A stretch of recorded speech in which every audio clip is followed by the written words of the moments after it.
Also echt, ich finde es so viel entspannter mit JPEG zu fotografieren. Ich ziehe einfach die Bilder von meiner Karten runter auf dem Laptop. Ich lösche die paar Fotos, die ich schon auf der Kamera gelöscht habe. Die Fotos schauen genauso aus, wie ich es vor Ort gesehen habe. Alles perfekt, alles easy. Keine Nachbearbeitung, man muss nicht ewig noch Bilder entwickeln. Verstehe überhaupt nicht, warum man das anders machen sollte. Ja, du gibst die Kontrolle ab an irgendeinem Ingenieur, der halt die Kamera gebaut hat. Für mich ist das nichts. Ich möchte nicht irgendeinem Algorithmus, den ich überhaupt nicht kenne und gar nicht weiß, was der eigentlich macht, die Entscheidung darüber lassen, wie mein Foto ausschaut. Das weiß ich überhaupt nicht, was ich eigentlich fotografieren wollte. Ja, aber ich habe meine Kamera genauso eingestellt, wie ich das haben möchte. Weißabgleich, Schärfe, Kontrast.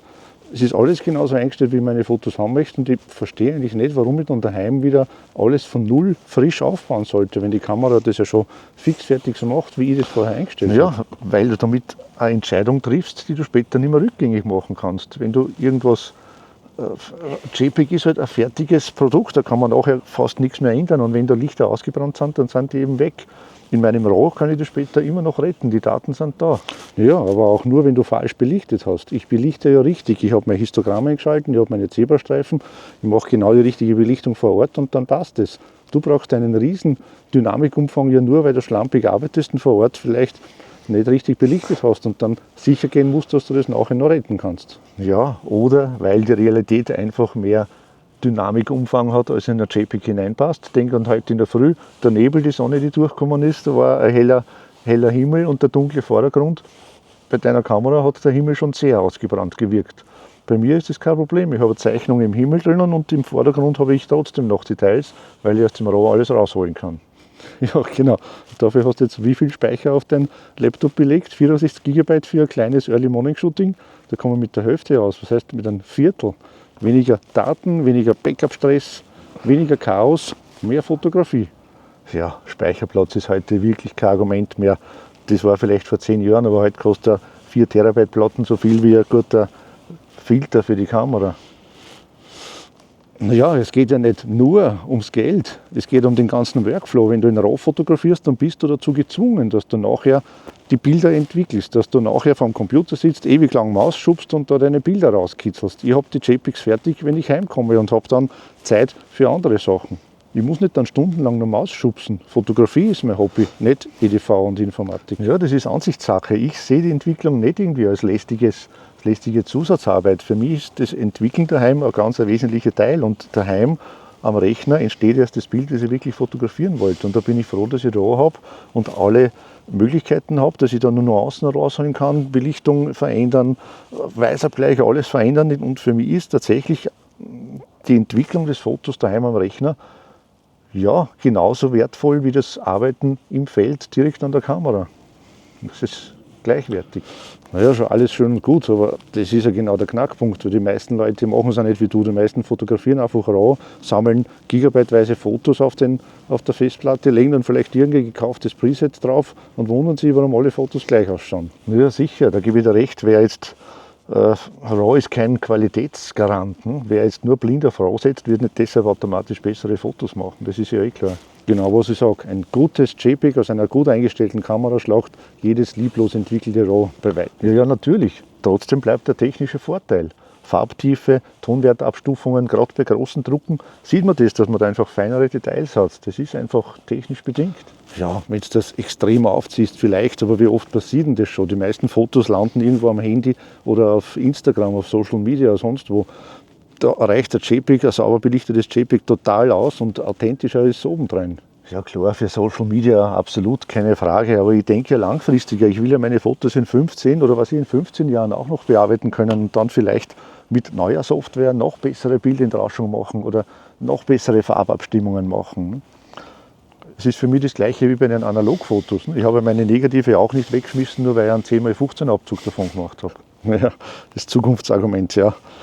Das stimmt aber halt auch nur dann, wenn du tatsächlich irgendwann in der Zukunft wieder die Fotos hernimmst und neu bearbeitest. Wie oft hast du tatsächlich schon ein altes Bild hergenommen und neu entwickelt? Oder anders gefragt, wie viele RAW-Dateien liegen bei dir auf der Festplatte herum, die überhaupt nie wirklich entwickelt worden sind? Zu viele, da hast du recht. Naja.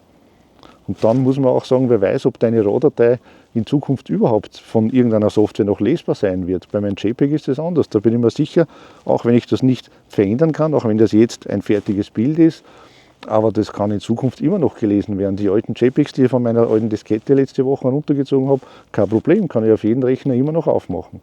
Ja, da hast du schon durchaus einen Punkt. Das ist schon richtig, dass proprietäre RAW-Formate durchaus ein bisschen ein Risiko sind. Ob die in Zukunft dann noch gelesen werden, ist natürlich nicht immer ganz klar, ob es die Firma dann noch gibt oder was auch immer.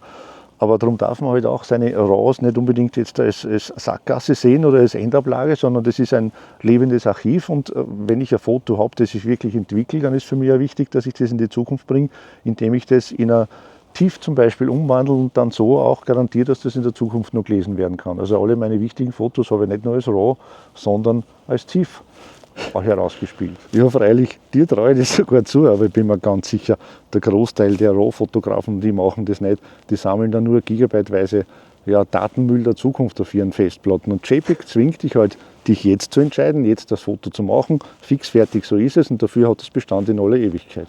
Oder es zwingt dich, mit einer Entscheidung zu leben, die zu dem Zeitpunkt vielleicht falsch war und die halt jetzt fix in JPEG gegossen ist. Ein falscher Weichabgleich zum Beispiel, Pech gehabt. Naja, auch JPEG kann man bearbeiten in gewissen Grenzen halt. Ja, und genau diese Grenzen sind halt mein Problem. Und RAW gibt mir halt einfach den Spielraum, später immer noch mit dem Foto zu machen, was ich will. Nicht nur Fehler auszubessern, sondern halt auch wirklich das Foto zu entwickeln. Ja, aber genau dieser Spielraum ist es ja, der dazu verführt, die Leute werkeln fest an den Reglern immer dumm und übertreiben alles und am Ende schaut alles aus wie ein HDR-Unfall. Das ist aber dann kein RAW-Problem, sondern ein Geschmacksproblem. Naja, das stimmt schon, aber JPEG zwingt dich eben in eine Disziplin hinein, dass du schon vor der Aufnahme genau weißt, was du eigentlich machen willst. Ja, ich sehe das genau andersrum. Ich finde, RAW gibt dir im Feld bei der Fotografie genau die Freiheit, dich auf den Moment zu konzentrieren und du hast trotzdem alle Möglichkeiten, später noch dich den Feinheiten zu widmen.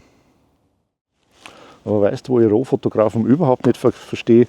Bei Events, bei Sport, bei Reportagen oder bei Hochzeiten zum Beispiel. Da bei RAW fotografieren, tausende von Fotos machen, ist absolut sinnlos. Ja, da gebe ich dir schon recht, wenn man wirklich viele Fotos macht, dann macht es wahrscheinlich keinen Sinn, dass man durchwegs in RAW schießt, würde ich dann wahrscheinlich auch nicht machen. Aber weil du sagst, Hochzeiten beim Brautpaarfoto, würde ich dann schon wieder auf RAW zurückgreifen, weil da sind ein paar extra Gigabyte schon durchaus wert, dass ich ein bisschen mehr Sicherheit habe. Und da brauche ich jetzt auch nicht eine hohe Serienbildgeschwindigkeit.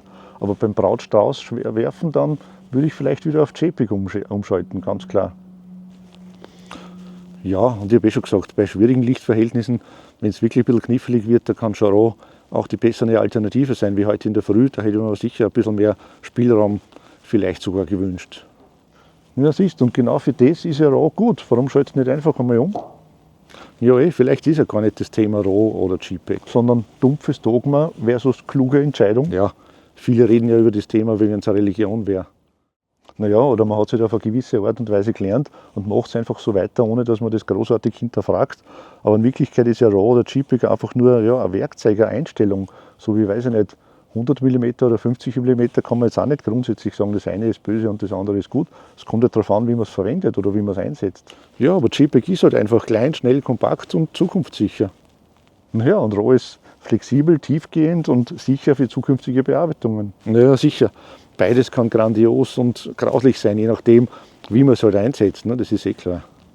Ja, vielleicht geht es in Wirklichkeit gar nicht um RAW oder JPEG, sondern um RAW und JPEG, zumindest im Kopf. Ja genau, beides hat sicher seine Berechtigung. Es gibt sicher Situationen, wo sich RAW voll auszahlt, aber es mag schon sein, dass es Situationen gibt, wo es vernünftiger ist, mit JPEG zu arbeiten.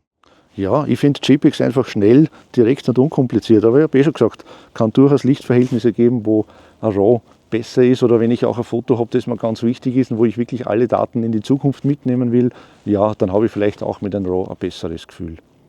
Ja, und ich gebe auch zu, mich interessiert es nicht immer, da stundenlang nachher dann noch zu Fotos zu entwickeln. Und es kommt schon mal vor, dass ich meine RAWs einfach importiere und eine Standardprise drüber schmeiße und gut ist. Und da wäre sicher besser gewesen, hätte mit JPEG fotografiert, weil im Nachhinein diese RAWs in JPEG umwandeln tue ich ja auch nicht. Naja, jedes Werkzeug hat jetzt seine Zeit und seinen Zweck und vielleicht sollte er einfach das Szenario entscheiden und nicht irgendein Dogma. Naja, und wichtig ist ja erst einmal, dass man überhaupt fotografieren geht. Ne? Ob man RAW oder JPEG verwendet, das ist eine Sache, die lernt man dann schon mit der Zeit. Ja, da hast du auf alle Fälle recht. Musik